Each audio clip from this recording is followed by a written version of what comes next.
Praise the lord. దేవుని వాక్యము వింటున్న మీ అందరికీ ప్రభు నామమున వందనాలు.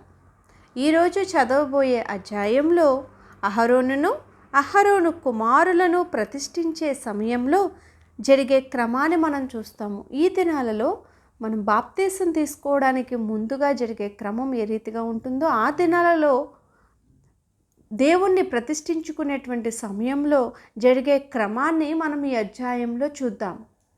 ప్రతిరోజు బైబిల్ చదువుదాం అనే కార్యక్రమానికి స్వాగతం. ఈరోజు నిర్గమాకాండం 29వ అధ్యాయం. నిర్గమాకాండం 29వ అధ్యాయం చదువుకుందాం. వారు నాకు యాజకులగునట్లు వారిని ప్రతిష్ఠించుటకు నీవు వారికి చేయవలసిన కార్యమేదనగా, ఒక కోడె దూడను, కలంకము లేని 2 పొట్టేళ్లను, పొంగని రొట్టెను, పొంగనివై నూనెతో కలిసిన భక్ష్యములను, పొంగనివై నూనె పూసిన పలచని అప్పడములను తీసుకునుము. గోధుమ పిండితో వాటిని చేసి ఒక గంపలో వాటిని పెట్టి, ఆ గంపను, ఆ కోడెను, ఆ 2 పొట్టేళ్లను తీసుకుని రావలెను. మరియు నీవు అహరోనును అతని కుమారులను ప్రత్యక్షపు గుడారం యొక్క ద్వారము దగ్గరకు తీసుకుని వచ్చి నీళ్లతో వారికి స్నానము చేయించి, ఆ వస్త్రములను తీసుకుని చొక్కాయిని, ఎఫోదు నిలువుటంగిని, ఎఫోదును ఆ పతకమును అహరోనుకు ధరింపచేసి, ఎఫోదు విచిత్రమైన నడికట్టును అతనికి కట్టి, అతని తల మీద పాగాను పెట్టి, ఆ పాగా మీద పరిశుద్ధ కిరీటముంచి అభిషేక తైలమును తీసుకుని అతని తల మీద పోసి అతన్ని అభిషేకింపవలెను. మరియు నీవు అతని కుమారులను సమీపింపచేసి వారికి చొక్కాయలను తొడిగింపవలెను. అహరోనుకును అతని కుమారులకును తట్టీని కట్టి వారికి కుల్లాయిలను వేయింపవలెను. నిత్యమైన కట్టడను బట్టి యాజకత్వము వారికగును. అహరోనును అతని కుమారులను అలాగున ప్రతిష్ఠింపవలెను. మరియు నీవు ప్రత్యక్షపు గుడారమునెదుటికి ఆ కోడెను తెప్పింపవలెను. అహరోనును అతని కుమారులను కోడె తల మీద తమ చేతులనుంచగా, ప్రత్యక్షపు గుడారము యొక్క ద్వారమునొద్ద యెహోవా సన్నిధిని ఆ కోడెను వధింపవలెను. ఆ కోడె రక్తములో కొంచెము తీసుకుని నీ వ్రేలితో బలిపీఠపు కొమ్ముల మీద చమిరి, ఆ రక్తశేషమంతయు బలిపీఠపు టడుగున పోయవలెను.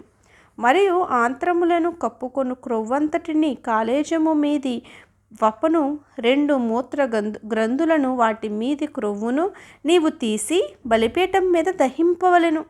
ఆ కోడె మాంసమును, దాని చర్మమును, దాని పేడను పాలెమునకు వెలుపల అగ్నితో కాల్చవలెను. అది పాప పరిహారార్థమైన బలి. నీవు ఆ పొట్టేలలో ఒకదాని తీసుకొనవలెను. అహరోనును అతని కుమారులను ఆ పొట్టేలు తల మీద తమ చేతులుంచగా, నీవు ఆ పొట్టేలును వధించి దాని రక్తము తీసి బలిపీఠము చుట్టూ దాన్ని ప్రోక్షింపవలెను.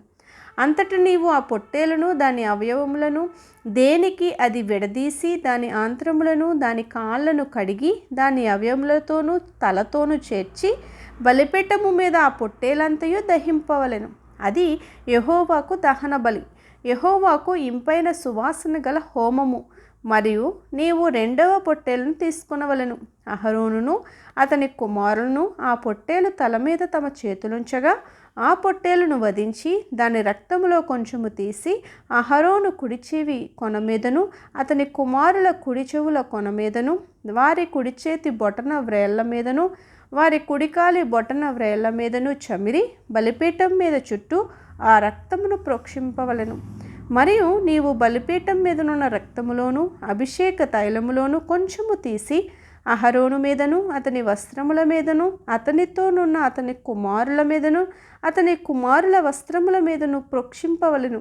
అప్పుడు అతడును అతని వస్త్రములను, అతనితోనున్న అతని కుమారులను, అతని కుమారుల వస్త్రములను ప్రతిష్ఠితములగును. మరియు అది ప్రతిష్ఠితమైన పొట్టేలు గనుక దాని క్రొవ్వును, క్రొవ్విన తోకను, ఆంత్రములను, క్రొవ్వును, కాలేజము మీది వపను, 2 మూత్ర గ్రంథులను, వాటి మీది క్రొవ్వును, కుడి జబ్బను, ఒక గుండ్రని రొట్టెను, నూనెతో వండిన ఒక భక్ష్యమును, యెహోవా ఎదుటనున్న పొంగని వాటిలో పలిచని ఒక అప్పడమును నీవు తీసుకుని అహరోను చేతులలోను అతని కుమారుల చేతులలోను వాటన్నిటిని ఉంచి అల్లాడింపబడు నైవేద్యముగా యెహోవా సన్నిధిని వాటిని అల్లాడింపవలెను. తరువాత నీవు వారి చేతుల్లో నుండి వాటిని తీసుకుని యెహోవా సన్నిధిని ఇంపైన సువాసన కలుగునట్లు దహన బలిగా వాటిని బలిపీఠం మీద దహింపవలెను. అది యెహోవాకు హోమము. మరియు అహరోనుకు ప్రతిష్ఠితమైన పొట్టేలు నుండి బోరను తీసి అల్లాడింపబడు అర్పణముగా యెహోవా సన్నిధిని దాన్ని అల్లాడింపవలెను. అది నీవంతగును. ప్రతిష్ఠితమైన ఆ పొట్టేలులో అనగా అహరోనుదియు అతని కుమారులదియునైనా దానిలో అల్లాడింపబడిన బోరను ప్రతిష్ఠితమైన జబ్బను ప్రతిష్ఠింపవలెను. అది ప్రతిష్టార్పణ గనుక నిత్యమైన కట్టడ చొప్పున అది ఇశ్రాయేల్ నుండి అహరోనుకును అతని కుమారులకును అగును. అది ఇశ్రాయేలు అర్పించు సమాధాన బలులో నుండి తాము చేసిన ప్రతిష్టార్పణ అనగా వారు యెహోవాకు చేసిన ప్రతిష్టార్పణగా ఉండును. మరియు అహరోను ప్రతిష్ఠిత వస్త్రములను అతని తరువాత అతని కుమారుల వగును వారు అభిషేకము పొందుటకును ప్రతిష్ఠింపబడుటకును వాటిని ధరించుకొనవలెను. అతడి కుమారులలో నెవడు అతనికి ప్రతిగా యాజకుడగునో అతడు పరిశుద్ధ స్థలములో సేవ చేయుటకు ప్రత్యక్షపు గుడారములోనికి వెళ్ళినప్పుడు 7 దినములు వాటిని వేసుకొనవలెను. మరియు నీవు ప్రతిష్ఠితమైన పొట్టేలును తీసుకుని పరిశుద్ధ స్థలములో దాని మాంసమును వండవలెను.